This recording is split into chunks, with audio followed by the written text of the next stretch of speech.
last night what happened in the first heat on the third turn, one of the outriding horses of Lane Bremner's outfit, the rider felt that the horse had, felt off and began to slow the horse. By the time he got the horse stopped, it was, kind of around to the or the home stretch.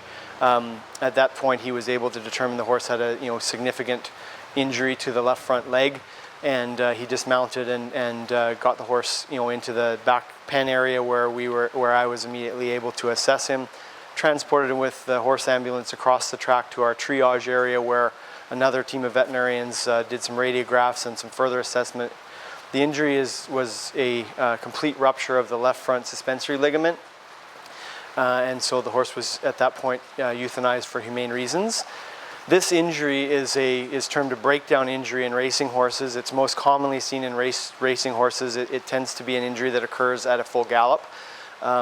It can occur in sport horses, most commonly eventing horses, but also it has been seen in show jumpers, but not as frequently. But the problem here is that this ligament is a main structural ligament that provides integrity to the whole limb, so the limb loses its weight-bearing capacity and the horses are in extreme pain. So the only real option for these is to be put down for humane purposes.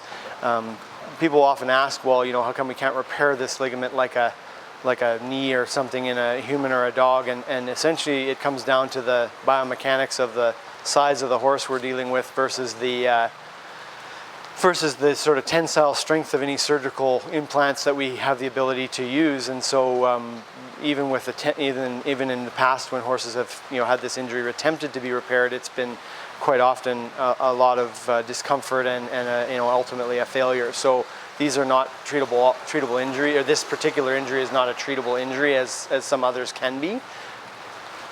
Can you tell me how rare it is? This injury, I guess the statistics on musculoskeletal injury, breakdown injury in racehorses, depending on the jurisdiction the racing jurisdiction that you reference, most of them are sort of in the 1 in 1,000 sort of starts numbers. That includes other types of musculoskeletal injury, and this would be grouped in that number. So it's in that sort of half of 1 per 1,000, 1 in 2,000 horses, something like that on a galloping track. We don't know exactly that this can occur from a step into a deeper hole or something. The track was dry and firm, so it's unlikely that there was a major track issue, but that can happen an off step. But most often this is a acute kind of biomechanical injury of that structure.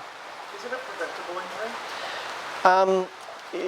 injury? Not really. I mean, I will say that it's a racing injury that's known in racing horses. So I do feel like we have improved the numbers of this type of injury with the Fitness to Compete program, in that prior to the Fitness to Compete program, the pre-race jogs, we did see more of these per stampede than we have in the last 5 years. But I don't believe that this injury will cease to exist.